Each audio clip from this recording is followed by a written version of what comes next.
your mouth get you hurt, bro. If you don't like hip hop, then turn this off now. Run back Krishan style. Do what I feel like the dog pound. The bar's open, so some more round.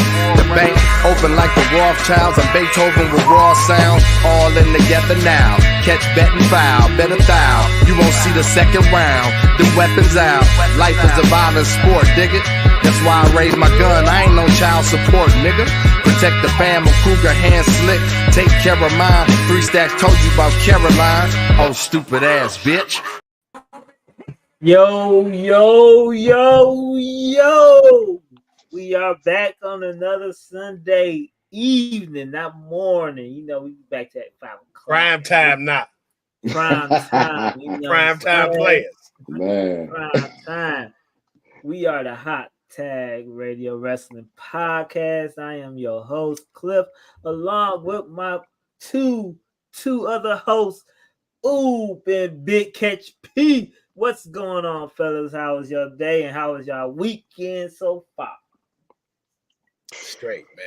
I gotta go back to work tomorrow, so I'm pissed. The same, dog. I don't know who told us to grow up, bro. Hey, right. Hey, I'll be pissed every time a Sunday hit. I'm like, God damn. We were just off for 11 days. Oh, shit. That shit hurt a little different. Like, damn. Right. Oh, yeah. No, I can't imagine that, bro. It'd be hard for me to go back. Right. I'll take a day off just cause.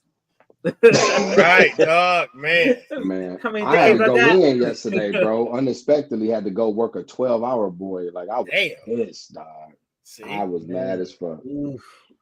That's how it be, man. You work these jobs that you just don't really have an off day, bro. They just control all your. Like, I can't plan weekends at the plant. You know what I'm saying? Because you don't know if you're working Saturday or not. Damn. How they just hit y'all like y'all working? They got to Thursday before lunch.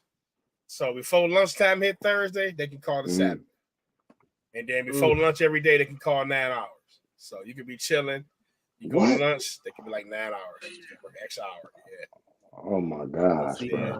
Then they'll throw a Sunday to you. Like, hey, we got Sunday on the flow. Who gonna say no to double time? Nobody. Right. So nobody. So now they got these 7 days of work. That's what they want. They want everybody to work 7 days. They slick with it. Damn. I mean, yeah, I got like, so I'm on salary, but I still get negotiated. I still get overtime. Okay. Oh, that's good. That's good. Yeah. That's good. Yeah. So yeah, that's why they're like, man, we need you. I'm like, yeah, all right. Let me come knock this 12 out. But downtown was cracking yesterday. I will say that it was a lot going on. Downtown. Oh yeah, because it's the African World Festival, right? African World Festival. Rhapsody was down there. She was at Hart Plaza. You know what? Me and my wife. Yep. Rhapsody was down there. She had she performed down at the what? I think Spotify just bro. If you fuck with artists on Spotify like that, they'll let you know. It came up on my Spotify. It did. Yep. Met the Red down there today. They had I didn't know. Oh yes. Oh my God. I'm pissed off. I'm pissed off because I would have went there because me and my wife supposed to we supposed to went to the one. She got a concert at the hall. What's music hall? Not the music hall, but the St. Andrews. Okay, yeah. At St. Andrews, and she's about to perform at St. Andrews. I was like, nah, I can't do that. Do that concert because it's on a weekday and you got to stand up all the time. But shoot, it was free down there, and she was down at the African World Festival for free. What? Yeah, you just had to pay to get an African World Festival then. Oh, you had to pay to get an African World Festival now? Yeah, man, Hart Plaza, they on some stuff. It was like $20. It was like only like $25. Like, yeah, I think it's like $25, something like that. Man, $25. Man, that's worth it though. That's worth it, bro. Yeah, they got the Ribs and R&B Soul Festival next weekend. I got the roll to that. I don't know who performing. I know somebody gonna be down there. I might gotta do a little. I I ain't been to the World. I ain't been to the African World Festival in a few years now, man. But I used to go every year. Oh, Mike gotta go scope the scene out to see what's popping down there with that one. I used to go every year. I used to go every year for the African World Festival, man. That shit used to be crunk, man. Because you know, I'm a Black Greek fraternity, and they had the step shows down there and stuff. We used to go out there, and it should be crunk. So, but anyway, man, all that shit right now, especially that, bro. You gonna eat good. You're around. Yeah, you gonna eat good. It's just people are like that's what I be on right now. Yeah, you know, yeah. I mean, people my age. I'm around. Listen, I want to see 38s and up, man. I ain't trying to get around. You know, and that type of too. Besides, it's gonna be all ages down there, low key. Yeah, but just they have Black Festival. Agriculture ones. They going to the World African Festival. It's a little different little vibe. Yeah. Oh yeah, man. Man, I'm telling you, man. If your pops was alive, man, he would have loved all them oils and scents they would have set them down there. I know, bro. I should have went my damn self and got some shit. Yeah, I'm telling you. Pictures, nigga, all type of artwork, all that, man. All I had the most potent, concentrated valve of Jean Paul Gaultier oil from this African I saw on Martin Luther King Boulevard, dog. I'm telling you, nigga, one swipe of this shit. Damn. It smell good. Shit. Can't find it ever since. Looking for that nigga. Hey, hey, y'all hear the air in the background? Y'all got my fan going. Y'all be hearing the air. I don't hear. Okay, cool. Yeah, I don't hear it. But anyway, man, it's been a good week, man. Before we get to the rest of the topics, I just want to know your thoughts. I don't know if y'all dug in, but I'm a Eminem fan, and he came out with his new album, The Death of Slim Shady, and I had to say, to me personally, I was highly impressed of his album. Probably one of his best albums out. Man, to me personally, I thought his last two albums was his best quality work to me because he was on straight rap. Kamikaze and you just get murdered back. Kamikaze, yeah.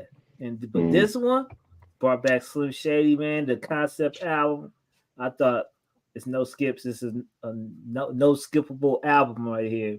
What's your thoughts about the new Eminem album, man? I just want to know your thoughts. It's solid, you know. Foul mouth, you know. Yeah, I know, right. Catch people, you know. Work with catch people. I couldn't let the cat out the bag. Yeah. Shout out to Foul Mouth. He made the beat to the intro of the Hot Tag Wrestling Show. So yeah. Okay. Yeah, so, but he made Antichrist. That beat. Yeah, so yeah, I had to. That was a tough secret to keep, fam. I kept that secret for 2 years. See how that cut that, you know. And honestly, bro, listen, because the album is a concept album, so you gotta, you gotta listen to it. Boom, you gotta listen. I love that, bro. But listen, one of the hardest beats Eminem rapped on in years for me was the Trouble beat. I'm in the car. Yeah. I'm in the car, dog. I'm like, man, I'm like, oh my God. And that bitch cut off. I'm like, hold on. I look at the thing. The mother said 41 seconds. Then it hopped into that dance song, which is the worst song on the album to me, bro. It's the worst, but I like it though. I like it. I know why it's there. I know it serves the purpose.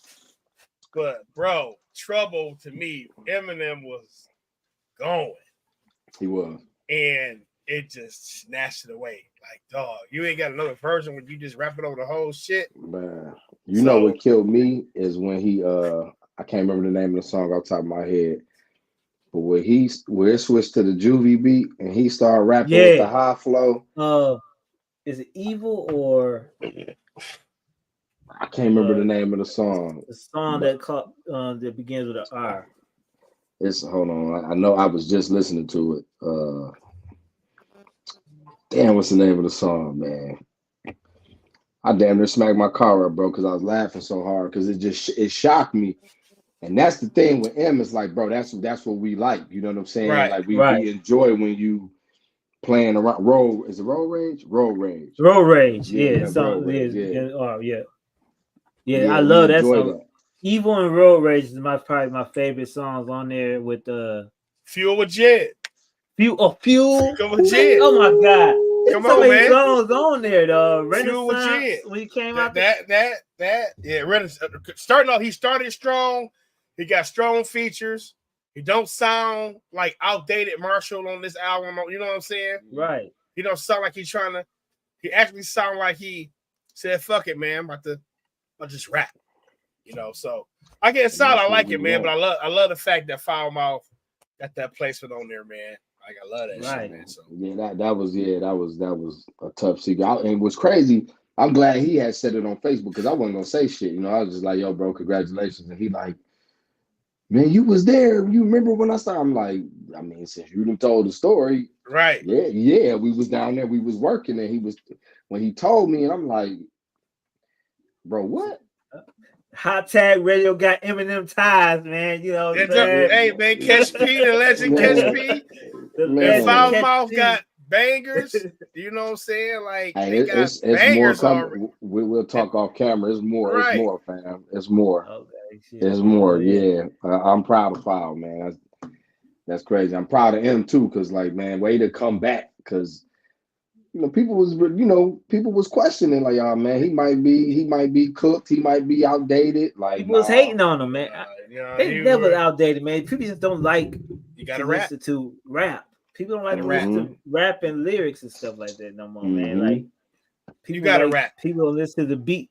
People like the beats and want to listen to shit they don't have to think. You know what I'm saying? Eminem make you think, man. You gotta listen to Eminem album like 2 or 3 times to catch his metaphors and stuff like that, man. His double, quadruple entendres and stuff like that. The P. Diddy bar was so crazy. I wish I had it pulled up. Crazy, dog. I had to run it back like 4 times. Like, yo, right. Like, bro, how did you? I'm a R-A-P-E-R. Then he left the P out of P. Did he? So I forgot. I don't know. Man, but yeah, crazy. He was bugging. He was bugging the whole album, man. Like, shout out to Marshall, berserk, man. He was going crazy. And listen, like you said, coming back for people. Features with the new Detroit artists, Baby Tron on the album. Yeah, Baby Tron. So, hey, man, really. I didn't know Baby Tron. He got me at work. I'm like that, bro. Right. Because when I listen to Baby Tron, at work, his last album or his album that came out this year and the last one, I was like, I don't really like it. But, I wasn't getting jiggy with it. He was going, but he wasn't going with me. But this one on a Toby, yeah, he was good on that one. Yo, I don't know what changed. The young fella, man. Shout out to the young fella. Eminem gave him little pointers and stuff. But I don't know. Big Sean, that's all it takes sometimes. That's what it takes. Can we give it up to Big Sean, man? Can we give it up to Big Sean, man? Oh, for sure. He's supposed to be in the big three. Supposed to be in the big three with Drake and they gotta stop that J. shit. Cole and Kendrick. You know what I'm saying? You got to put him up there too, man, because he was with them guys also, man. They stole his flow. They stole his flow. Exactly. I was just about to say that. I said low key. They stole his flow. I got this vodka in me. We talking hip hop, man. The truth gonna come out today. Yeah, right. Stole his flow. Hey, come on now. You already know who I told y'all the vampire was. Right. Drake especially. Yeah. But come on, but they stole Big Sean shit and ran with it. They stole his flow, bro. So, he had a Big sound, Sean, man. Bro. Let me tell y'all, bro. It was to me personally. It was Big Sean, Sir Michael Rocks from the Cool Kids. Talk your shit, Ooh. Yeah, bro. Yes, sir. And they was ushering in this sound, this little wave. Bro, if you listen to that shit right now, bro, man, niggas took it and ran with it. Now, I was fucking with Pro Era too at that time. Pro Era still dope, though. Pro Era dope, yeah. But at that time, to me, Sir Michael Rocks, man, them niggas found a pocket. Right. And it seemed like niggas took that shit and ran with it. I swear to God, bro. Yeah, bro. You can listen to it right now. Now, if y'all just now tuning into Hot Tag Radio, let me tell y'all about us, and we're gonna include it into the wrestling stuff. Also, we also gonna include some music stuff too, because all three of us, especially Catch P and we are into music and hip hop. So if you talk about music, man, just sit back and enjoy us talking about music, join in the conversation because we all deep in this hip hop joint, and I've been in this month. Been 6 hours. I talk. Hey, you ain't lying, fam. You ain't lying. Right? Yeah, you ain't lying. Man. Did y'all happen to listen to Marsha Ambrosia's album? No, not yet. I got to listen to it, man. I forgot. I've been listening to Marshall, and I've been listening to Common and Pete Rock album, man. I ain't checked that yet because I was too gone off of the Eminem and the Marsha Ambrosia's, but yeah. So I gotta listen to that Marshall, man. Yeah, that nigga. If it was a question if Dr. Dre was the greatest producer, it ain't no fucking question. Now. Yeah, I heard she went back to Dre and stuff. So, bro, all Dre, then listen. I gotta listen to it one more time. The first listen to me, it was over. I was overloaded. You know what I'm saying? It was a lot, bro. So I'm like, all right, I gotta get to a place where I can do my regular routine. And then I can dive into a regular. So I gotta give it a second playthrough. But Cliff, he pretty much taking us on the 50 years of hip hop, the last 30 years at least. Okay. Sample wise, the nigga is blending everything together. Yep. From Illmatic to Wu-Tang to shit. Yeah, bro, Cliff, listen, bro. And then he went back to like the 1930s. It's hard to explain, bro. Yeah. I gotta listen to it morphs, bro, from like the 1930s, like jazz, to like 90s hip hop, to classical music, and it's like a symphony. It's a symphony playing the shit the entire time while Dre is adding like boom bap to the shit. I can't explain it.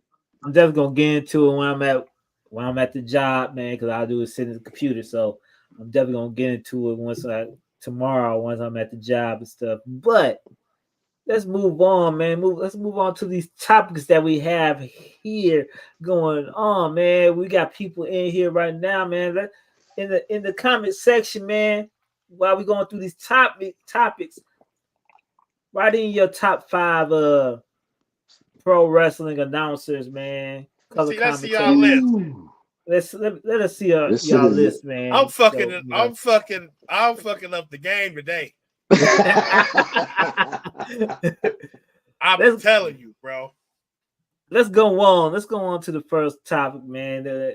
Last week, man, WWE been on the hunt basically on signing this indie talent, and also brought back a talent that her contract was up a couple weeks ago and brought her back. WWE signed Stephanie Vaquer from the noses of AEW. No, I'm not gonna say that, but yes, it was. Yeah, you AEW was in there in the fight for her also, but she recently just had a big matchup with Mercedes Moné at the Forbidden Door pay-per-view, and it just took her out 2 weeks, and she was signed to WWE. She also had a debut match yesterday at a house show for WWE. I just want to know your thoughts about Stephanie Vaquer coming to WWE. Is she now? I did read a tweet that Shawn Michaels said, "Congratulations, welcome to WWE." Basically, but is she gonna go straight to NXT, or is she gonna go straight to the main roster and hopefully go up to that Raw roster, which desperately needs some women talent on that roster? What y'all think? Well, I seen on Instagram, I saw her and Priest cross paths. I just seen that today where Priest and her, yeah, they had a moment where he was talking to her in Spanish and she was talking back. And Okay. so it seemed, I don't know, it was a house show though, like you said, it was a house show. So, Okay. but for them to post it on Instagram and kind of put that there, he the champ. So she got to be kind of a big deal in some way, shape, or form. Right. You know, based on that. But I don't know. She probably should start at NXT. You know what I mean, and work her way so people can get familiar. Because I don't, you know how I go. I don't think everybody's familiar with who she is. Yeah, nobody else familiar with who she is right now. But because I wasn't too familiar, so I had to do some research on her too. Mm. You know what I'm saying? And I honestly felt like from now on, everybody should go straight to NXT. I think Jade Cargill should go to NXT. You know what I'm saying? Now that I'm seeing her progression on the main roster to where and it's backstage reports of her really not getting it.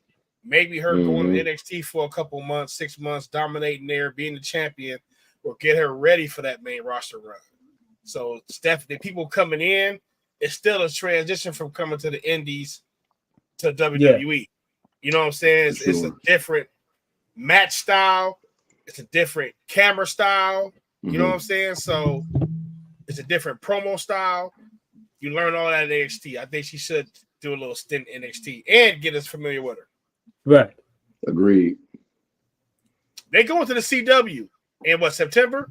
Yeah. So this fall, everything changes for WWE. They get in front of more eyes. So WWE is going to a regular cable station to where more people can watch it without having to have USA. And they go to Netflix where more people have the cable. Right. You know what I'm saying? And then SmackDown is stuck on USA, right? Yes.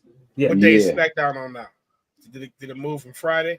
They ain't tell us the date when it's moved. I don't know if they're gonna move it or not, but they haven't said a date yet. Okay.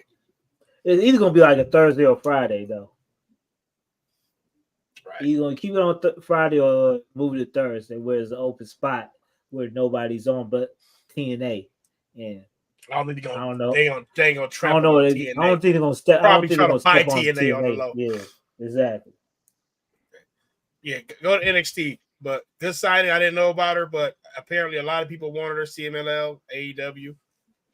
Yeah, I saw where she had a contract with CMLL and she was holding 2 belts or something like that. She was holding the women's championship and another belt. I forget who it was, but yeah, and she basically CMLL don't hold people to their contract if they get signed by AEW or WWE. So they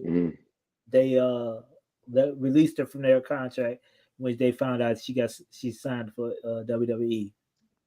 Man, so she just dropped the belts and just skipped the date. She lost the belts. She lost the belts. She put up somebody. Okay. So she did put somebody over. Yeah. Okay. Cool. Yeah. I'm about to say that's WWE. Listen, man. They working with Japan and TNA. They bringing in indie people and they making homegrown talent, man. Right. So they got something up their sleeve major. I don't know what it is, but Triple H is Himothy right now, bro. Yeah, Triple H. Yeah, he definitely putting some shit in order. WWE also signed another woman's talent, but I can't find her name. I should have wrote it down at the chance. I thought I would find it quickly, but here it go. An Australian talent by the name of Delta, 24-year-old Australian independent champion over here by the name of Delta. She's supposed to be good, young, 24 years old, and I'm quite sure that she is going to NXT. I don't know if you heard anything about her or anything, but when I look at her picture, she looks the part. She don't look like she's just started or anything like that. So I don't know if y'all have any opinions about Miss Delta, but she has rumored to be signed with WWE, but I'm thinking she's going to NXT. What is your thoughts about Miss Delta? Stacking the deck, man. They're stacking the deck. Something. Basically. Yeah. I don't know her, but it's been a lot of signings and re-signings and a lot of this crossovers lately. Just Triple H, right. He say, hey, do this thing. And don't forget, I gotta look into her though.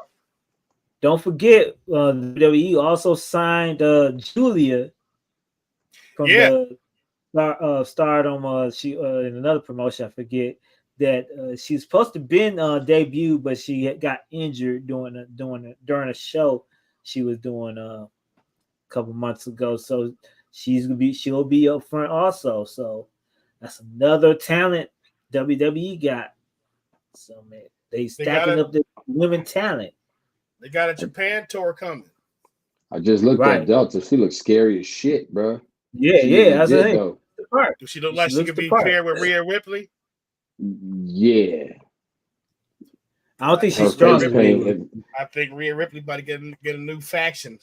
Yeah, her face paint and all, like her look is crazy. Like I'm fucking with it. Yeah.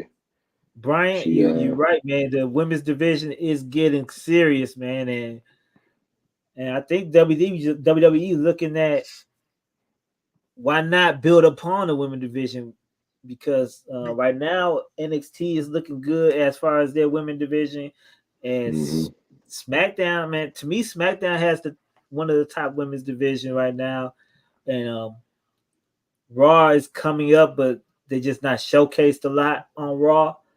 But you gotta introduce them mid card titles that's been yeah. Absolutely. Yeah, you got mid card titles coming up. Yeah. Who would you give them to if they put them in place? Anybody. 2 weeks.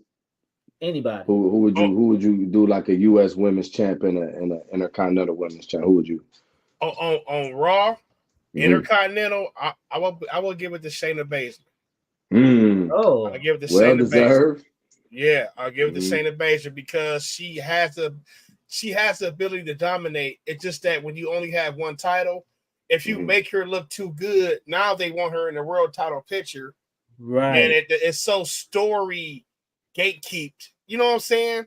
To where now you have a division of the world title, and now you have this mid card title that the rest of the roster can fight over. That she can dominate that. You know what I'm saying? And start fuse that way. I thought Shayna Baszler for the IC title and Naomi for the US title and SmackDown.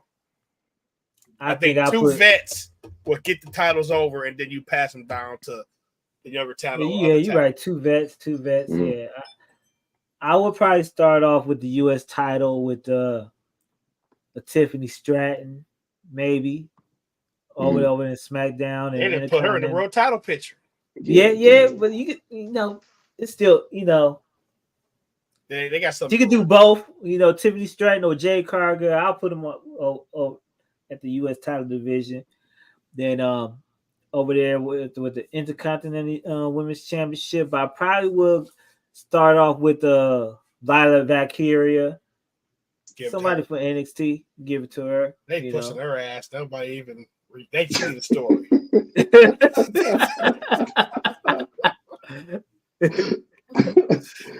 Shit. She need a story, dog. Something. Yeah, she do. Yeah. Yeah, she just there. Like, yo, here you go. Facts. Just here. Like, here you it's go. Coming. Go ahead.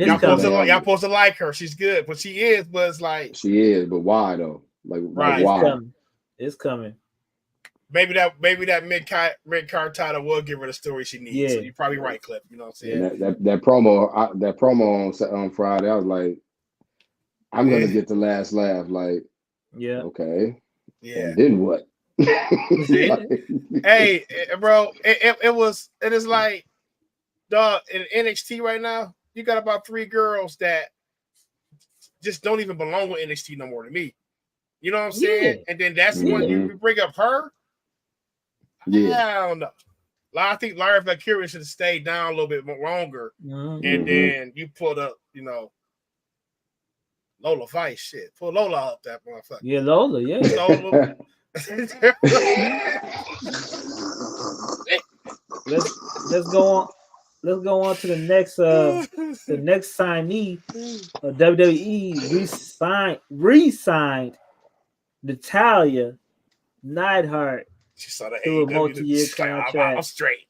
You know, I believe that was a good decision for Natalia to re-sign with WWE because it's her home, man, and I was she for would be sure. good for a mid-card title. She would be good for one of the first Yeah. people to hold the mid-card title. Yeah, she should have stayed home. Yeah. Don't. What the I hell was do you for think about sure. leaving? I was for sure that she was going to come up on it in that on tournament to give out that women's belt to Mariah May, but you know, she got to think about her long-term future. I Though. put Like, it in the you group. already... I said, you know, you got Natalia's in there, but what y'all think about Natalia coming back, man? Is she going to be in a bigger role, or is she going to continue to help the younger women wrestlers grow in WWE?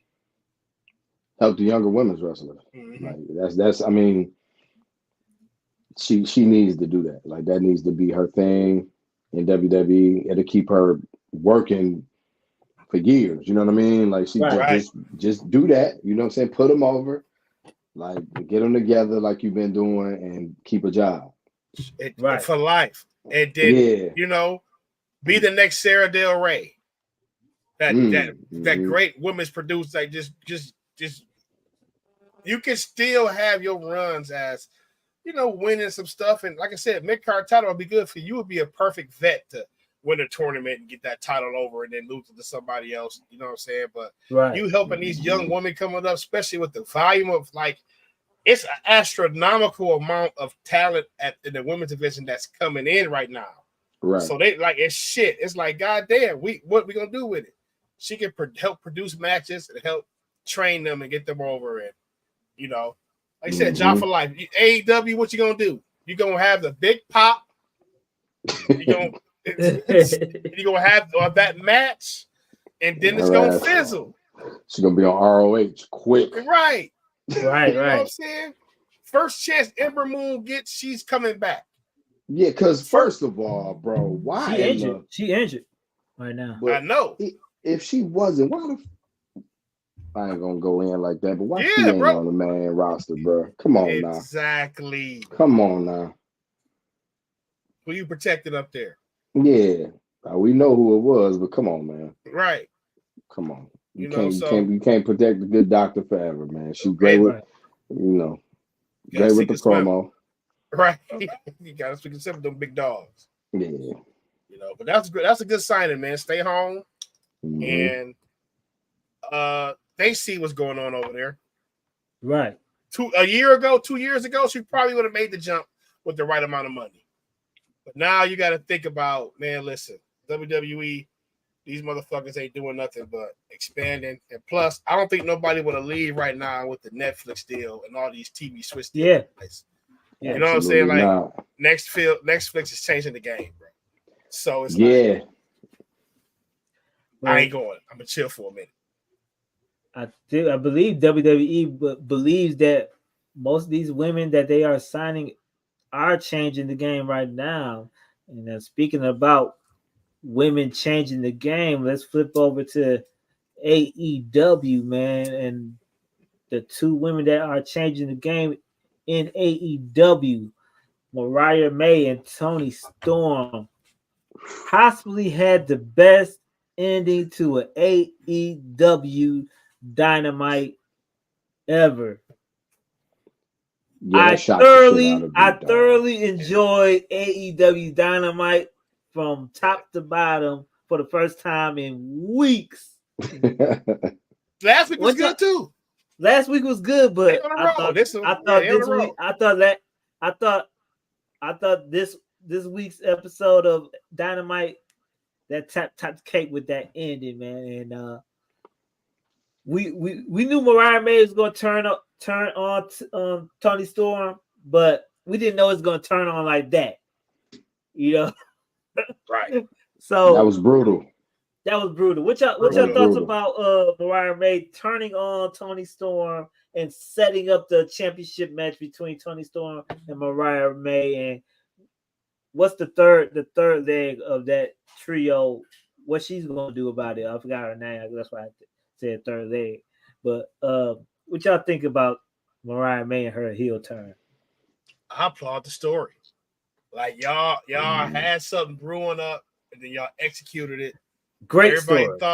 Everybody thought we know it was gonna be Tony doing the deed. You know what I'm saying? They kind of, on that Randy Orton shit, we knew Tony was gonna turn on Mariah May, but they flipped it where Mariah May turned on Tony. You know what I'm saying? Yeah. So now you're applying some story to that paid off, and this been going on. They've been having this brewing for 4-5 months. Now you got a program that we care about. Like, dog, I gotta see it. I gotta watch it. You know what I'm saying? And I don't want to harp on it, but that's how you do it. Story, that's storytelling. Boom. Now we want to see the match. Now it's just not a match that's put together. This bitch been brewing for a while. You know what I'm saying? Y'all done a great job of not being overshadowed by Mercedes Moné. Y'all didn't even enter that realm yet. They haven't even crossed past barely yet. You know what I'm saying? Yeah. So y'all got your own thing going over there. And that payoff was crazy. Great job. Dynamite was good as hell. Great job. Great job. Yeah, it was. Yep. It was. I almost repped for AEW today, but I had to rep my dog. You know what I'm saying? I almost repped for AEW. I need a month straight, and then I feel it. I feel it. I need a month straight, and then I'm repping. I'm gonna rep for AEW. But Dynamite was fire. It was a good ass show from beginning to end. I don't know if I like the Max Caster disc. They could have yeah. But that's me nitpicking though. Other than that though, it was fire ass show. And that ending, I was supposed to be asleep, but I couldn't, you know what I mean? I was like that into it where I'm like, man, I'm gonna miss sleep to finish this. Like it was real, and I wasn't expecting that. Like when she got the whooping her with the belt. The belt, right? Yeah. And she got the leak, and I said, oh shit. You know, I wasn't expecting that at all.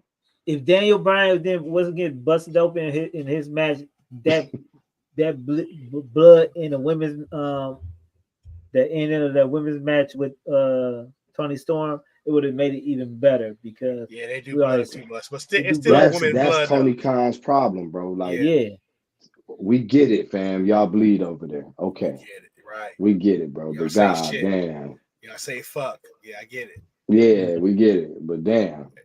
Like everybody that should have been special for them too, and it would have put him all over by then, right? They've been that shock factor. It would have been shock. We desensitized to some of the moves that happen over there, you know, because everybody's trying to get their shit off in a way to where they look impressive to everybody. You know what I'm saying? So certain moves, you just be like, ho hum.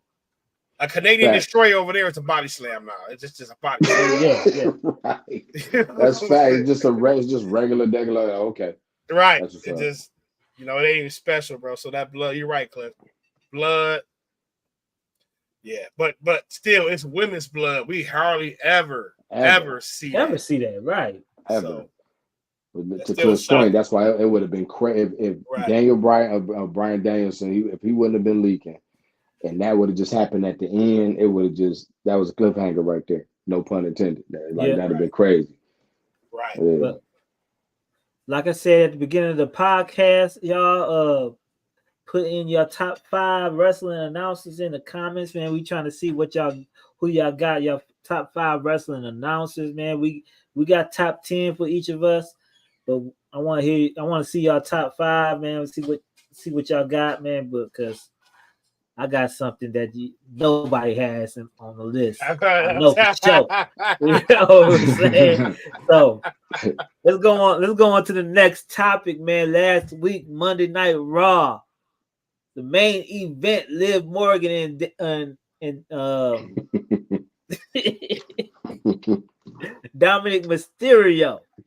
Dirty Dominic with the dirty stash. Down. Who don't want to be in Dominic Mysterio's shoes right now?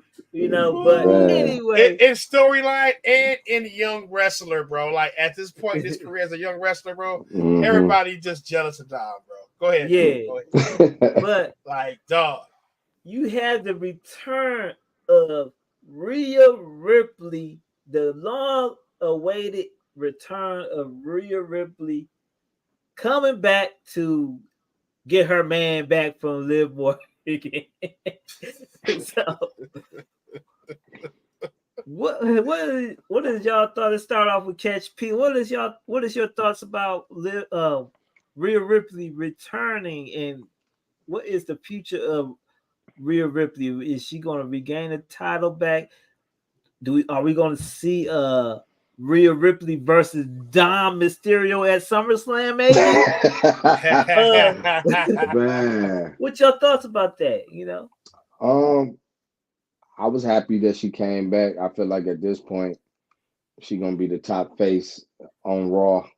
Yeah. You gotta let her be a face. She need to get her belt back.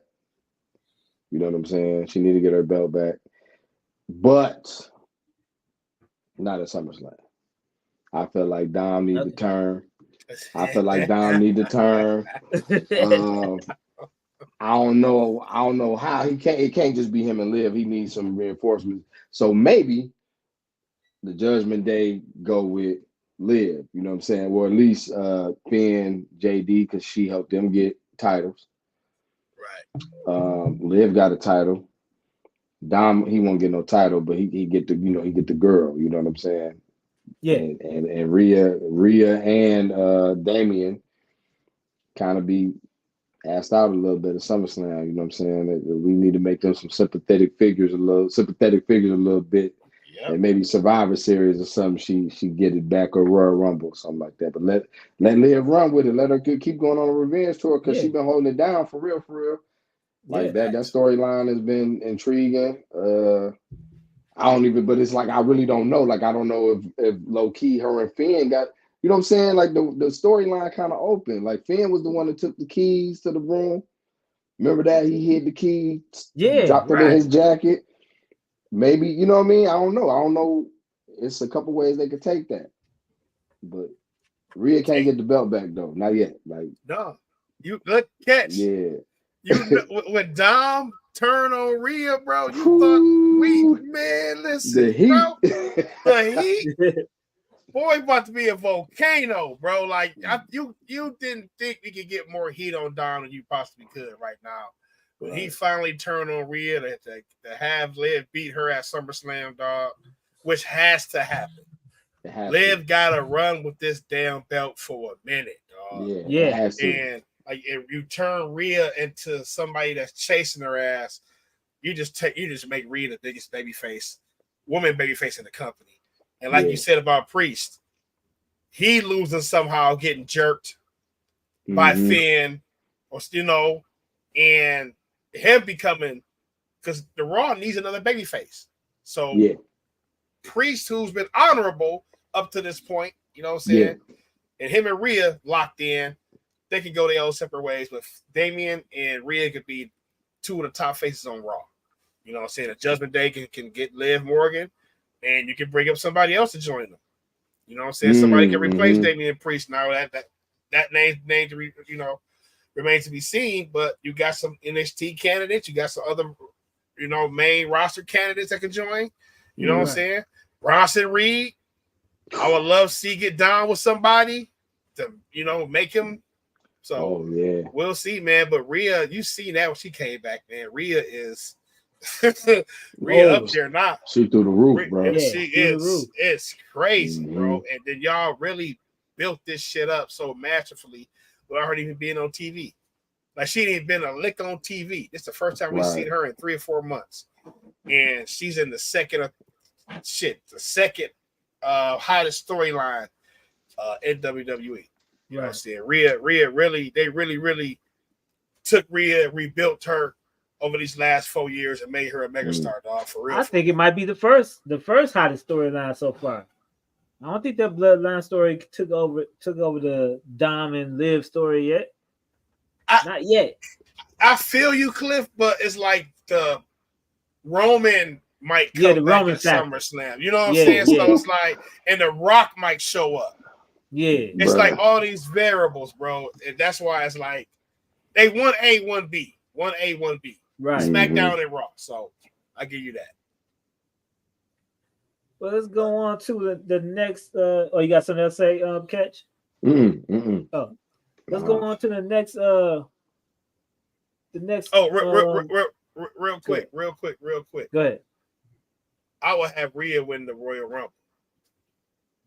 I would have her lose to Liv 2 or 3 times, and she gotta. Yeah, you know what I'm saying, start back from the over, bottom. dog. Yeah. You know, start from the bottom, dog. Yeah, man. But it's just that she just won the Rumble. You know what I'm saying? Yeah. So that's it's a like, good idea. But that's a good idea. Yeah, you gotta stretch this out. Liv, I gotta see a year reign, at least to WrestleMania, dog. You gotta build the biggest match. She earned it. She definitely earned it. She worked hard. She earned it, bro. She been holding it down. Like, and it's crazy how it flipped. You know what I'm saying? How Rhea was the heel. She the one that did Liv dirty in the first place. And then now Liv just slowly but surely taking, like she said, I'm gonna take everything from you. Everything from you, dog. Yeah. But I wonder, do she go all the way with like take Dom and then just kind of get down for a minute and just like, oh fuck, I didn't even want you for real. I just, you know what I mean? Nigga, what she pop up with? What she pop up with Buddy Murphy? Nigga, Buddy Murphy. Hey, come out with Buddy Murphy one day, bro. And, you know what I'm saying? I heard the contract up soon. I gotta go back into the, let me go check. But I heard the contract up soon, bro. If Liz, man. I would be in tears, bro. That initial, I would be fucking crying, bro. Speaking of pop up, say his name and he appeared. What a fucking segue, bro. Do we believe? Do we believe?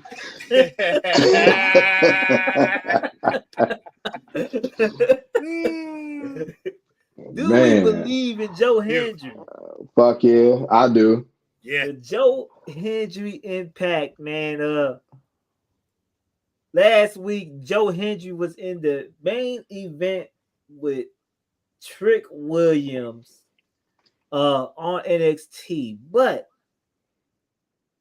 with his cameos and his performance on NXT, what is his impact on TNA, man? Now, next week, TNA has a pay-per-view Slammiversary, I believe, and he is in the main event in a multiple man match for the TNA World Championship. It's a 5-way elimination too, ain't it? Yeah, I think so. They better give him a fucking belt.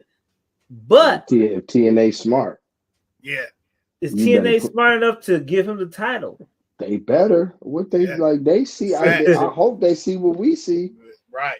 Because if you don't, I don't know when his contract up or whatever, but he gone. Yo, WWE see these individuals as far as Joe Hendry and what's the girl name? Jordan Grace. They are putting their hands on them, saying, "Look, I got dibs on her." Yeah, we got first dibs on these two individuals, man, and you know they're gonna go there. I think her contract is up in January. Yeah, and she gone. They look natural on WWE TV. Joe Hendry comes out, bro, and he looked like he belonged there. But honestly, with Joe Hendry, he's helping TNA with the impressions. They're getting more views. They get more eyes on them. They were just talking about AEW TNA connection to where it was one-sided. WWE is getting the exposure to where Joe Hendry is like Hendry getting like he just becoming like one of those internet sensation meme, like, oh man, I want Joe Hendry. But he got it, personality-wise, gimmick-wise, but they giving back to TNA straight up. It's some of them wrestlers like Jordan Grace, and it's time for them to go to the big. Like, TNA understand that, man. It's time for y'all to go up. Josh Alexander, bro, it's time for you to leave. Moose. I heard WWE has interest in Josh Alexander also. So Joe Hendry on the WWE roster page. I need to go check, but I gotta go see. But come on. What happened to, not to jump off topic, what happened to my man? He had went to TNA for a minute from MLW, who had the Super War with Jacob Fatu. Hammerstone. Hammerstone. Alex, I thought he signed with TNA. Alex He Hammer. did. And him and Josh Alexander had a crazy feud, and then I ain't seen him. Did he get hurt? I was just curious. Did he get hurt or I don't something? know. I don't know. That was the last time I thought saw him WWE was on his Josh ass. Alexander match. They said WWE was on his ass. I bet they was, man. Like I'm just curious. You know what I'm saying? We just speaking about people jumping. Seller say he's still there. Yeah. I'm surprised he ain't popped up yet. You know what I'm saying? Like have Hammerstone come with that Hulk Hogan gimmick like he had in MLW. They'll probably eat it up. That would be dope. Probably eat it up, dog. They'll probably eat it up, bro. Hey, right. That should be hilarious, bro. That should get him over though. You know what I'm saying? Right. It'd be like watching a Hulk Hogan who can actually wrestle. Exactly. Hogan, right? Hogan in Japan Hogan. That nigga was to go. Yeah, he did. Yeah, Sellers. Yeah, I saw you. He cut his hair and all. Like, he cut his hair and all. Oh, he did. Okay. Yeah. I gotta lock in more. My bad, y'all. I gotta lock way more in that TNA. Yeah, man. I gotta look at some past TNA TV shows and stuff. Because the upcoming pay-per-view is Joe Hendry versus Josh Alexander versus Moose versus Dolph Ziggler versus somebody else in a 5-way elimination. I'm Nick Nemeth. Oh, my bad. Nick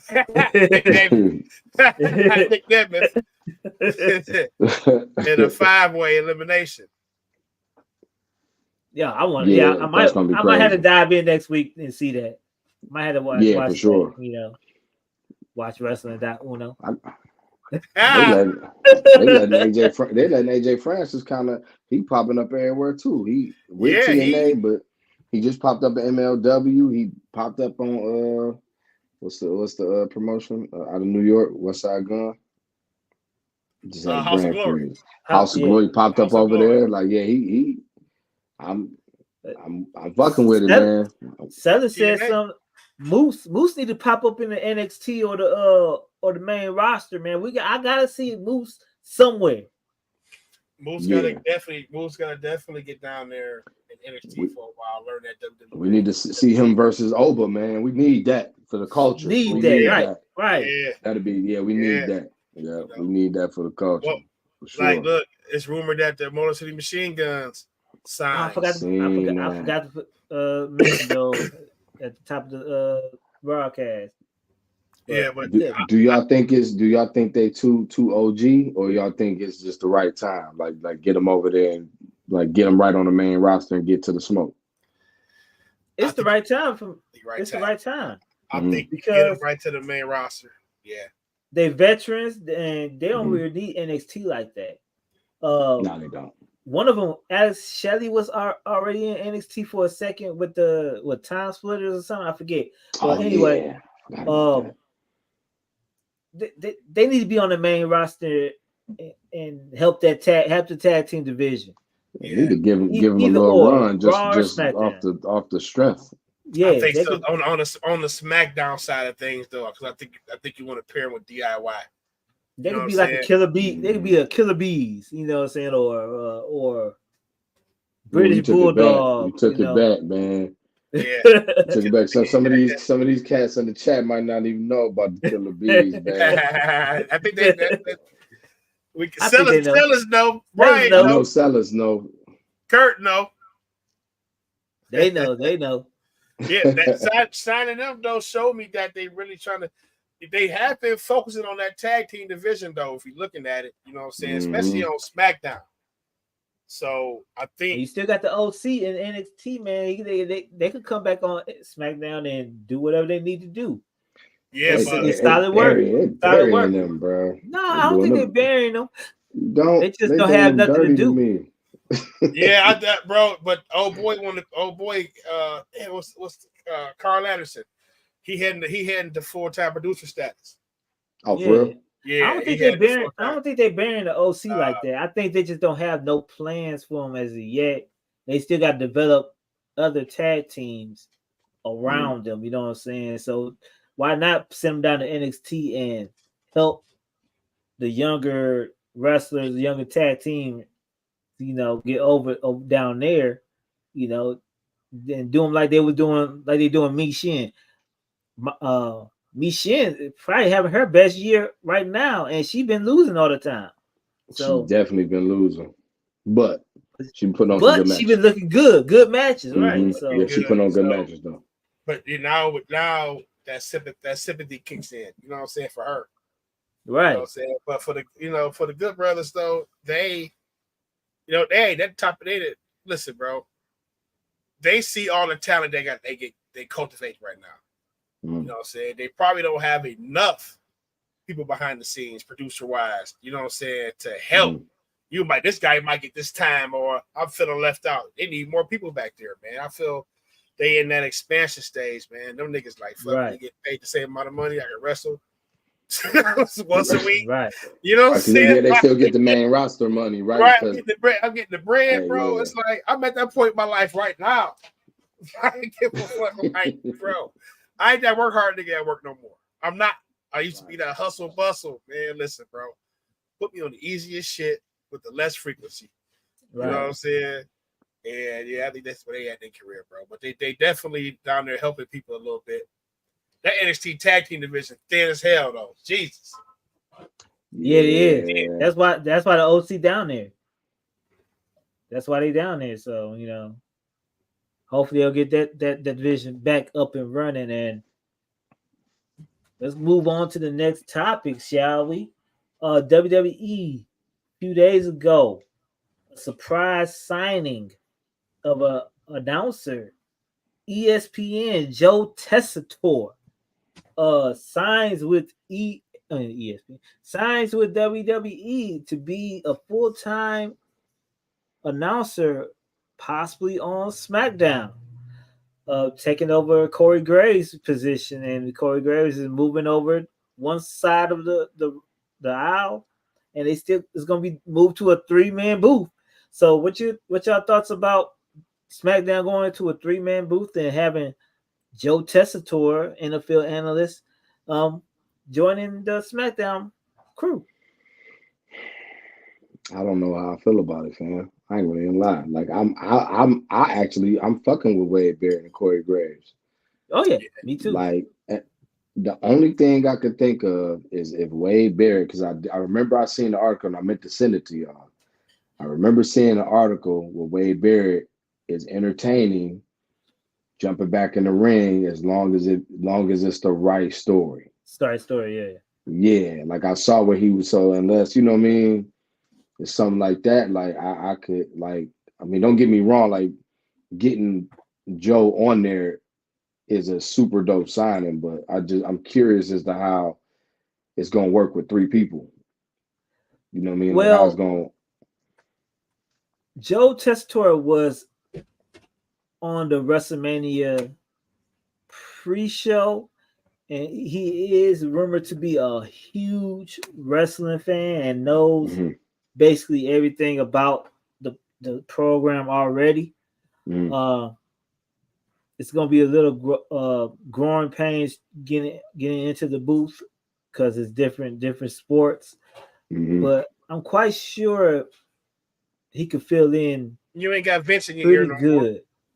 Yeah, you ain't got Vince in your ear. Yeah, that's always a plus. That's always a plus. So, I'm pretty sure that he's gonna fit in smooth, but not quite smooth because there's a big jump between the two. But since he's a big fan, the 3-man booths, man, I just don't like them, man. I'm gonna catch on that, man. Like I love what Graves and Barrett was doing. Like Me that too. 2-man, I love that, bro. I like NXT dynamic. You know what I'm saying? I like Raw dynamic. You know what I'm saying? But trying to go to the 3-man booth on SmackDown, I don't know, man. Yeah, I need to see it. I need to see it. You know what I'm saying? Well, we know how the 3-man booth already looked because SmackDown and Raw was a 3-man booth before. So that new, but it just the Graves and Barrett the nucleus, right? It's just been flowing to me. Like SmackDown just been, Graves. Even though I know Graves is better in that color role, he want to get back to that color role. You know what I'm saying? Of adding the insight, Right. But he do a good job of still doing that right now. And the Barrett, they was forming a synergy to me. You gonna see when I talk about my announcers synergy. That's a word I'm throwing around. Y'all gonna hear that a few times. Hey. But they was let them get that. Let them get that camaraderie, man. And they was building that to me. But hey, listen, Nick Khan know what the fuck he doing. You bring it in major network guys. Mm-hmm. You know what I'm saying? So shit, who am I to tell you? But it hasn't worked so far doing this. Mike Adnan, Mike Adamle. Like Mike Adamle, like nigga, if you don't take your ass back to motherfucking American Gladiators, nigga. Right. Adnan Burke. What was his name? Right. Yeah, Adnan Burke. Yeah, Adnan Burke. Hey, remember he had a little gimmick. He was fucking up on purpose. Hey, they ain't know what to do with him, man. We got to do a top 10 worst announcers, bro. Jeff Harvey. Who? Jeff Harvey. Who's Jeff Harvey? Oh, when he was talking about Jeff Hardy, yeah. Oh, yeah. I remember that. That nigga, but he wasn't a wrestling fan though, man. When Vince was hiring these cats, Vince was hiring random people. But my man from UFC was pretty good. The one that was on Raw. No, he was pretty good. No, he wasn't. You talking about the pandemic nigga? No, he wasn't. No, he was pretty good. He was fucking up too. He got his foot down. It was bald head. Yeah. You talking about? Yeah. Yeah. He was fucking the whole pandemic. Man, he was pretty good to me. You know what I'm saying? When you had the shows was pre-taped. You had to go back and fix it. Sellers, who had the brain issue, bro? Who had the brain issue? He said he had a brain issue. Can't hold that against him. He talking about the dude that said Jeff Harvey. I think he did. Mike Adamle? Mike Adams. Yeah. Oh shit, I ain't know that. Yeah, I ain't know that either. I'm quite sure. Yeah, Mike Adams. So they just threw that shit into the gimmick though, like. I don't think they threw it in the gimmick, but I don't think they he probably didn't know it, and WWE didn't know it, and he found out later on, and after he got fired, after he got let go. I mean, so he probably had that brain issue. That was a Vince desperation era. He just bought WCW. That shit was calming down the ratings. I think it was giving out $1 million, giving out free money on the Raws. He should have signed Snoop. Snoop would have turned it up. Snoop Dogg should have signed Snoop Dogg as a commentator. He would have got it cracking. Right. Speaking of announcers, it's going towards the main event. The Hot Tag Radio Top 10 announcers. Fellas, I'm going to say mine for the middle. Let's start off with Oob, man. I see Oob looking down at his list like, yeah, I can't wait. Let's hear your list of the top 10 television commentators, announcers. Let's hear your list. Let me make sure I did this the right way because I think start from 10 if you can. Okay. I got a few honorable mentions. Okay. My honorable mentions is Mike Tenay. Okay. Larry Zbyszko. And Jerry Lawler. Ooh, you got Jerry Lawler out of there. Okay. Okay. Yeah. Okay. Jerry Lawler is in my honorable mentions. Okay. Got Mike Tenay out of there too. Okay. I got Mike Tenay out of there. And the living legend Larry Zbyszko is out of there. When he said New World Order and he was trying to push that shit just had me like, nigga, okay, bro. I also got Tony Schiavone as an honorable mention. Whoa. Tony Schiavone didn't crack. I'm about to throw my top 10 in the trash, fam. My 10 didn't crack my 10. Damn. And this is my list. I'm telling you. All right. So at 10. Okay. At 10, I got Vince McMahon. That was like boo. At 10, I got Vince McMahon. Vince McMahon. I know we ain't talking about who we talking about, Mr. Nasty V. The dog. Hey, bro. Nasty V. He in my top 10 too, so go ahead. I can't. Right. Nasty V used to be one of the top announcers, especially when getting the wrestlers over or what their purpose is. Or look at the size of this guy. Vince, it can also spike. So he calling the action and he just gets you involved because he's, look at that, he's hitting with the DDT, you know what I'm saying? Right. He only had like a four move set. He only knew about body slam. Look at the maneuver. You know what I'm saying? What a maneuver. Right. It's a moonsault shit. And but Vince can call the action, but can really, you could tell that was his style in the headset of dog. Stay on point. Stay on purpose. Mention this. We are sponsored by this tonight. So say this multiple times. Vince really got that shit across with it. Really helped the wrestlers and helped the action in the ring, bro. So Vince was definitely, and he was one of the top interview guys for a while too before he really got on the table. You know what I'm saying? And Vince had great partners with Ventura and JR. So Vince is my number 10, man. Vince is number 10. Number 9 is Taz. Number 9 is Taz. And tell you why, because on SmackDown with Michael Cole, bro, Taz was shining, especially around the SmackDown 6 era. You know what I'm saying? But Taz was shining, especially with the Brock Lesnar era. You know what I'm saying? Michael Cole, Taz, and I felt like they synergy. I felt like they was probably one of the top tandems ever. You know what I'm saying? And Michael Cole obviously bringing Taz along, but Taz could call the moves. Like Taz would be so in depth with the move sets. You know what I'm saying?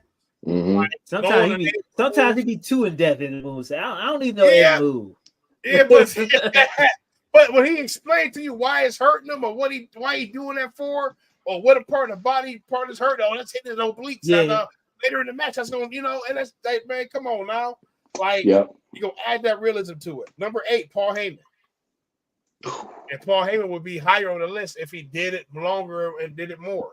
But Paul Heyman, especially, he had stints in WCW and he had stints in WWE on Raw and SmackDown. Paul Heyman is one of the best guys at getting the wrestlers over, feeding the story through, and making fucking sense and logic out of everything, especially behind Paul Heyman, number 8. Number 7, Michael Cole, the new voice of WWE. You know what I'm saying? Michael Cole is the heir apparent to JR. And for a lot of reasons, we hated him for a while. But I think we hated him because he wasn't JR. You know what I'm saying? And when JR finally left, especially when Vince left, we got to see the true Michael Cole. Michael Cole is probably one of the best in the business, but he's definitely the new voice of WWE. Cost action, and he has fun, especially with whoever's in the booth with him. You know what I'm saying? Especially now with Pat McAfee breathing life into Michael Cole now. We get a different Michael Cole. So Michael Cole, number 7, y'all. Number 6, Mauro Ranallo. NXT Black is probably my greatest era of wrestling outside of ECW. But NXT Black and Gold with Mauro Ranallo calling that. Not McGinnis, but Mauro Ranallo with his Mamma Mia and all this. He had the best bars as an announcer in wrestling. So Mauro Ranallo, especially due to the fact that it was the NXT Black and Gold era, and he called probably some of the greatest matches of that era in that 3-4 year span. Month after month, he called probably some of the greatest matches on stacked cards. And he definitely deserves a spot on my list. But I got him at 6 because he definitely was the voice of NXT Black and Gold. Probably the greatest era of professional wrestling. That's in the time. Top 5. Number 5, Jesse Ventura, the best color man ever. Hands down. Best color man ever. You know what I'm saying? He took care of the heels.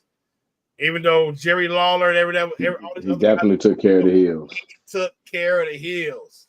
Motherfucker, he ain't cheat. He you know what I'm saying? Like, it was like, bro, and I just remember that growing up. That's the voice of my childhood. You know what I'm saying? And he and Gorilla probably is the top tandem. I know a lot of people say JR and Jerry, but Gorilla Monsoon and Ventura, man, the way they would step at each other, Gorilla would step back and he's cheating. Look at him, he's cheating. No, he's not, Gorilla. You know what I'm saying? Do what he got to do. But he, especially on the color, man, Jesse Ventura took care of the heels. Gorilla took care of the faces. Created that huge dynamic in the match. And basically the voice of my childhood growing up. Along with number 4, Gorilla Monsoon, who was the voice of my childhood growing up. Gorilla Monsoon, when I think of announcing, I still hear his voice. Yeah. You know what I'm saying? So he really should be number 1 on my list. But Gorilla Monsoon is the voice of my childhood. Number 3. Come on now, Bobby Heenan. Yeah. Bobby Heenan, number 3. Bobby the Brain Heenan. You know what I'm saying? Nobody better. I'm getting you over. I'm stuck in 2 or 3 storylines. I'm about to come here and do this. You know what I'm saying? I'm super biased. Fuck him.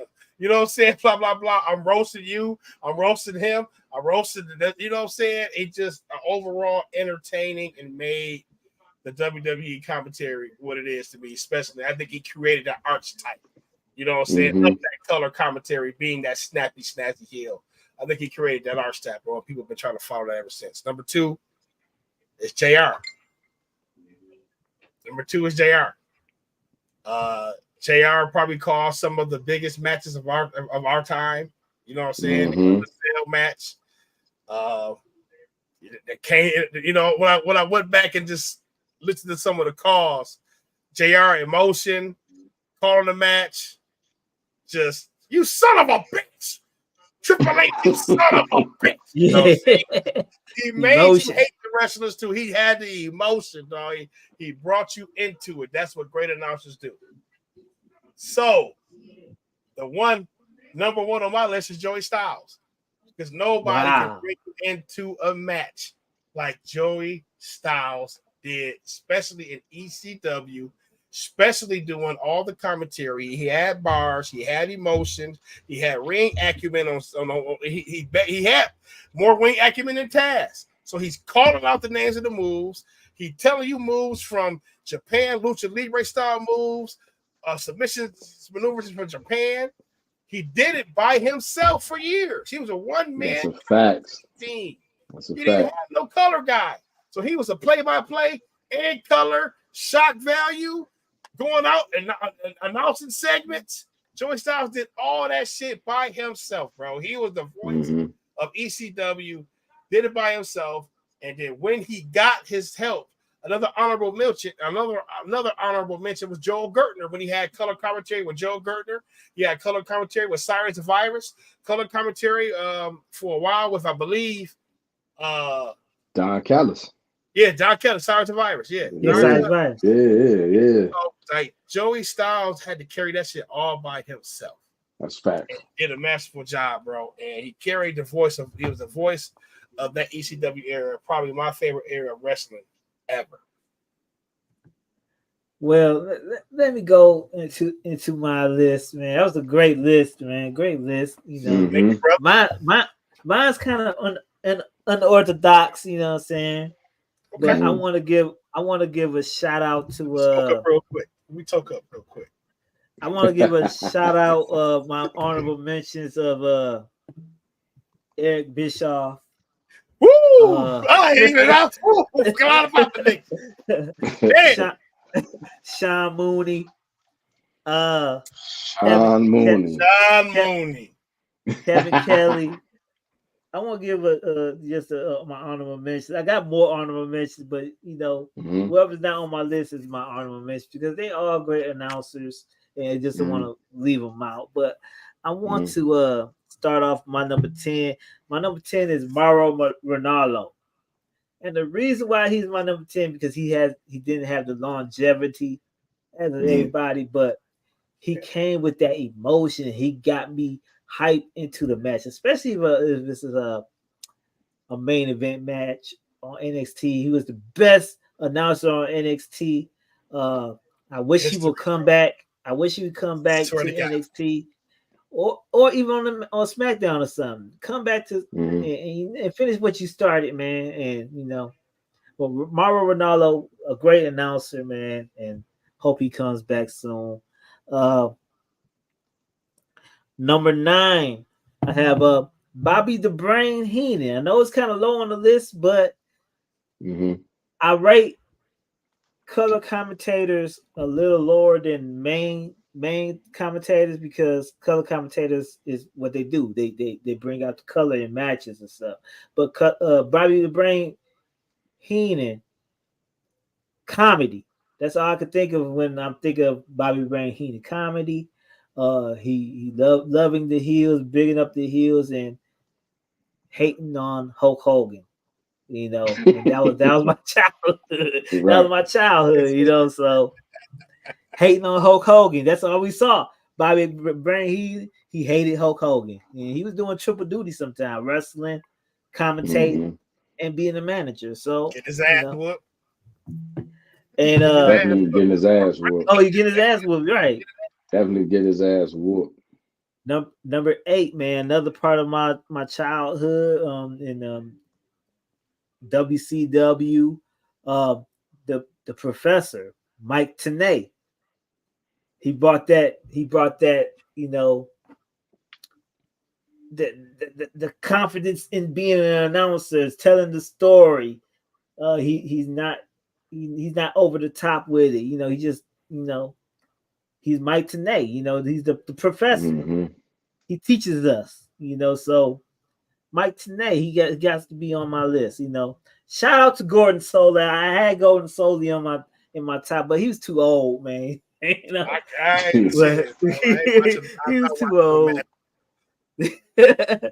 He was too old, man. But Morocco, I know. Right. Number 7. Number 7, like said, Jesse Ventura, putting over the heels. And what a great job Jesse Ventura did, both in WWF and WCW, putting over the heels, putting over Ric Flair, putting over Kurt Hennig, putting over Mr. Perfect, Kurt Hennig, just trying to put over the heels and stuff, and his overall beef with Vince McMahon and Gorilla Monsoon, man, was classic, man. So Jesse Ventura, the body. Number 6, Vincent Kennedy McMahon, over the top. That's all you can say. He didn't know no moves, but he could tell you what's going on. He could tell you what's going on. It's our childhood, man. It's our childhood, like, for real. Like, yeah. We didn't know he was the owner of WWE, We didn't know that. Facts. I had no idea. No clue. I thought he was just a commentator, But he was commentating since the late 70s into the middle 90s, until he turned heel, So just thinking how long he been commentating in WWE. Number 5, another one of my childhood WCW main announcer, shit. Tony Schiavone. Tony Schiavone, man, how great was he in WCW, man? He was calling out he called out everything, basically. He was saying whatever he wanted to say. Eric Bischoff was telling him to say this stuff about WWF, and it backfired on him. And basically, he's just been good. And he's actually great on Collision. as a commentator on Collision. He's not so great on Dynamite, but Collision, when it's just 2-man booth with Collision with him and Yeah, which I like it better he's than that great. 3-man. He's good. I like it way better on that 2-man than that 3-man on Dynamite. Right. So I'm sorry if y'all hear an echo in my background. If my wife would turn down the TV a little bit because she's watching us on the TV.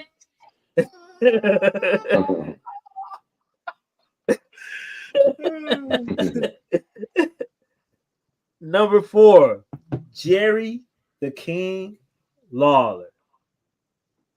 The tag team duo of JR and Jerry Lawler.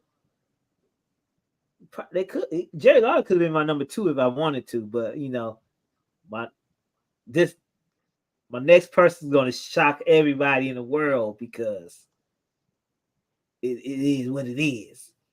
But Jerry the King Lawler, that was another part of our childhood, our late teens, early teens. I like the teens, yeah. Boobies. The puppies and everything. The puppies, yeah. That's horny ass. Right. Horny Jerry. Right, exactly. Yeah. Jerry Lawler was the first R. Kelly. You didn't know that, but freaky ass Jerry. Right, freaky ass Jerry. 69 God, Jerry Lawler. Right. No, this is where my list get unorthodox right here. I actually want to put 2 people at my number 3 as a tie, so I'm breaking the rules. Hey, do it, bro. Do it. Do your day. Ain't no rules. Number 3, Chicago made Punk. As a commentator?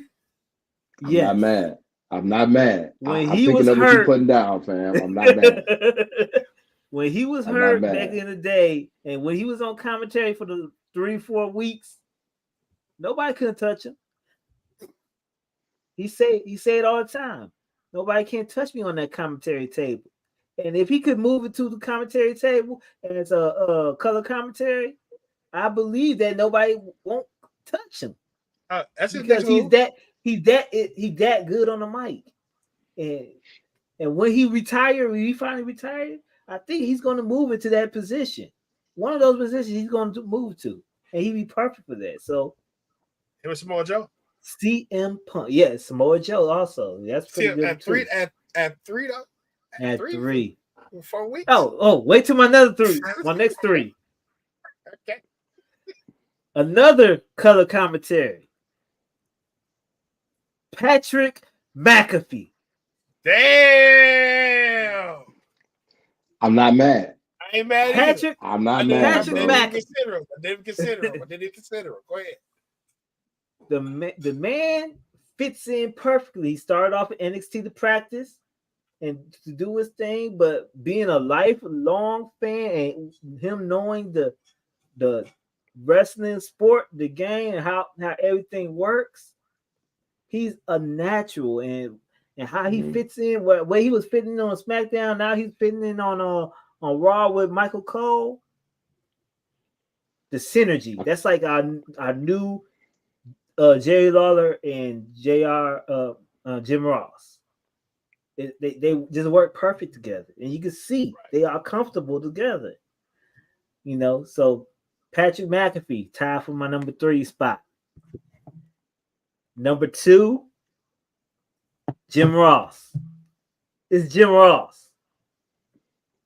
It's Jim Ross. He could be number 1. He could be not my number 1, but let's go to my number 1 right now. My number 1, you got to be Michael Cole. Michael Cole, as soon as he got the earpiece out his ear, from Vince McMahon, and start doing his own thing and how he fill out matches and telling the story, always telling the story in his matches and being excited. I guess he was watching Mauro Ronaldo back when he was commentating, and he took the emotion of getting excited in matches and getting hyped and getting his body into the matches and stuff like that. It just took him to another level, you know. So Michael Cole is my number one. Michael Cole, the new voice, the new voice of WWE. I'm not mad at that, bro. My list is pretty much, it's predictable, to be real, because like I go off I'm pretty much going off my childhood, bro. Like my childhood, like yeah, that meant a lot. So I'm gonna go reverse. I'm gonna go 1 through 10. So number one, like I had Joey Styles just because he was a one man gang. You know what I'm saying? He's doing, he and then he did it all. He was like everything combined. Like he was calling out move sets.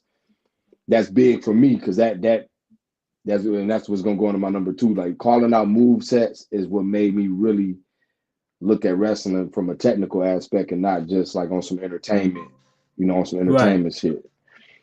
Number two, I got Gorilla Monsoon at number two. Big part of my childhood when I started watching, I believe it was WrestleMania 2 when I first got into wrestling. You know what I'm saying? Gorilla Monsoon, same thing. He calling out move sets. I was learning what a gut wrench suplex was. Like it's like all of the stuff that he says. Like, yo, okay, that's what this is. Belly to belly. You know what I'm saying? Like, yeah, it's like, okay, I'm learning. They teaching me what the moves is and what's happening. I got JR at number three. Just like you said, it's Jim Ross, bro. Like I like what Jim Ross.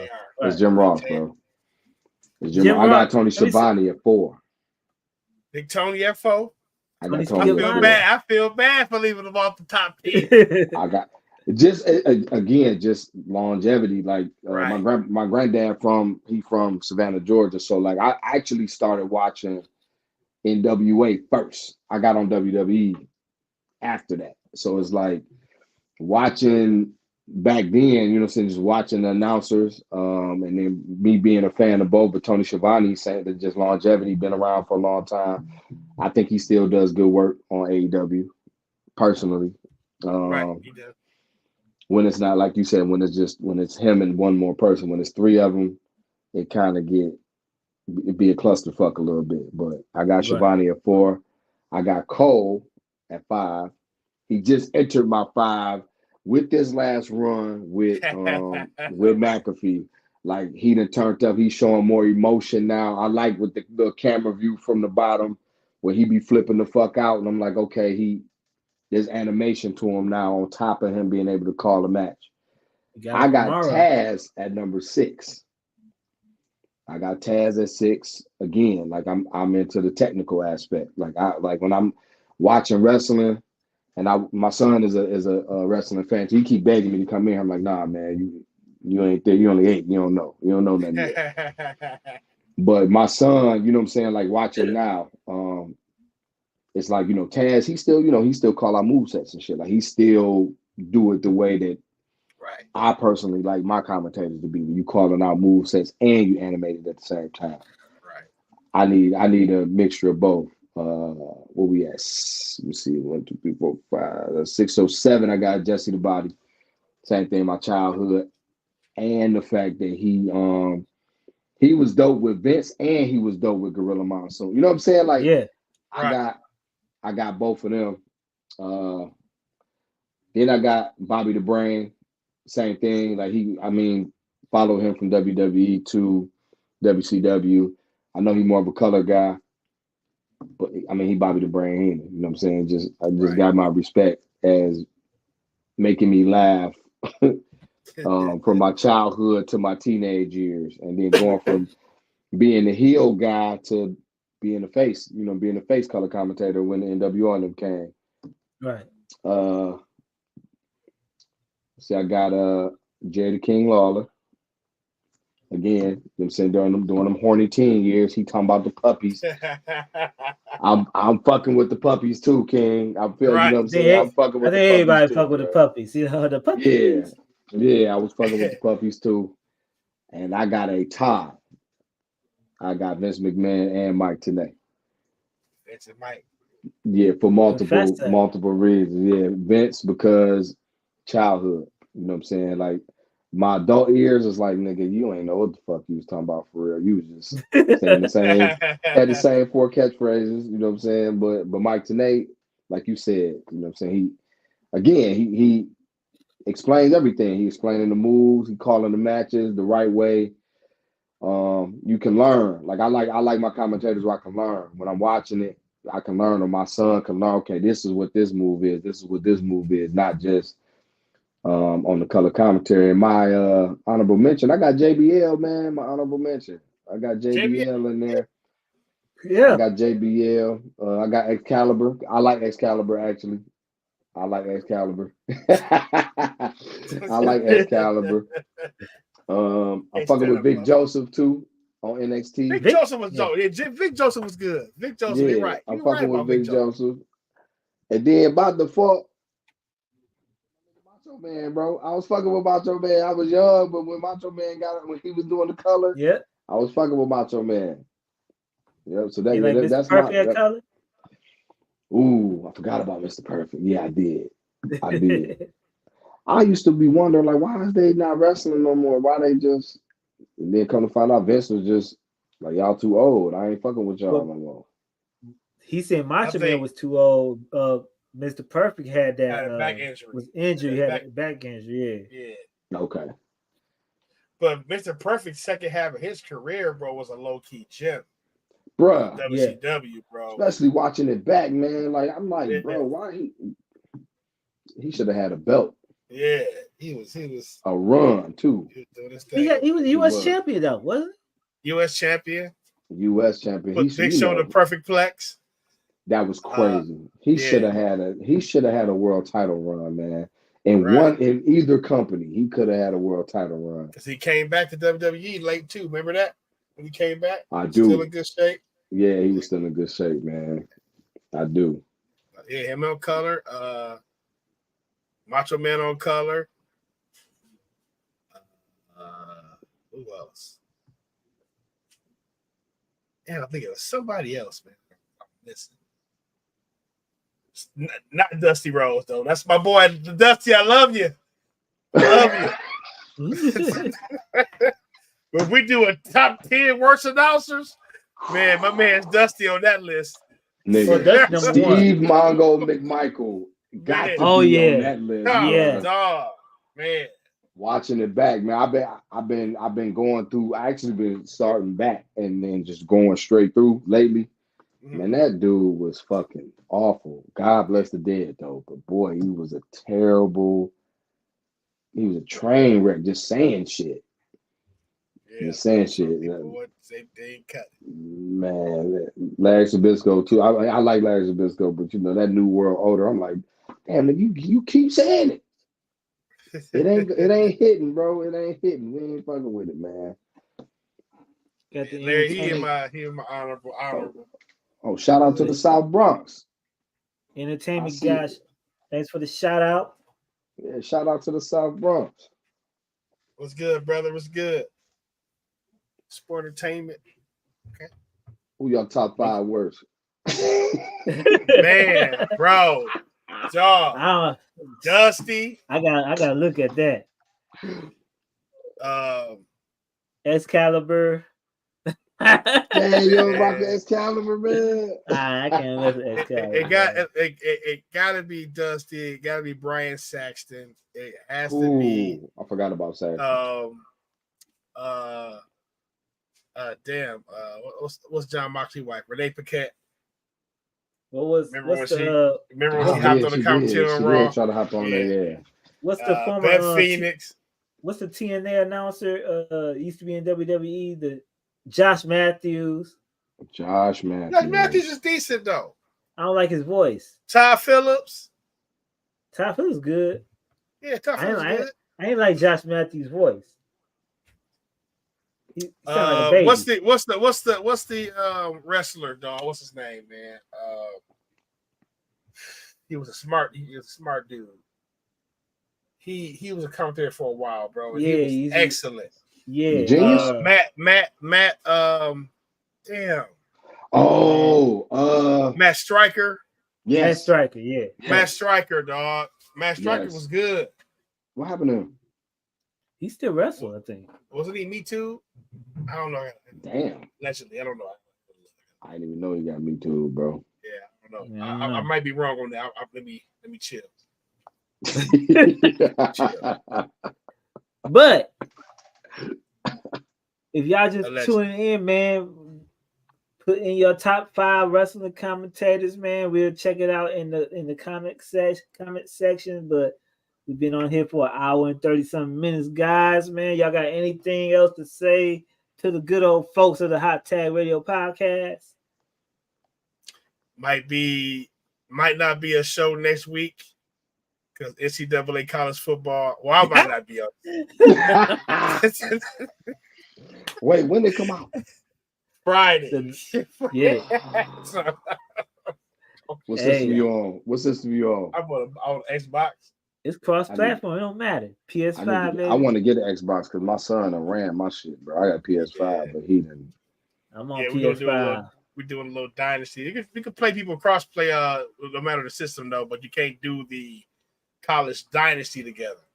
Everybody, they say you can't cross-play the dynasty.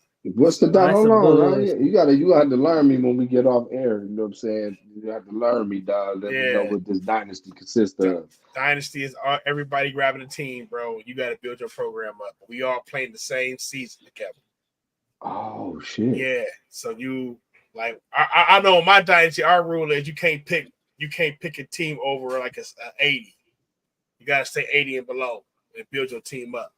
You know what I'm saying? So everybody building a team, but I can still your receiver. If your receiver is good and he live and where my school is at, and he always wanted to go to my school, I can take him to the transfer portal. Straight? Yeah. All that shit, bro. You got to go scout. Man, that shit is crazy, bro.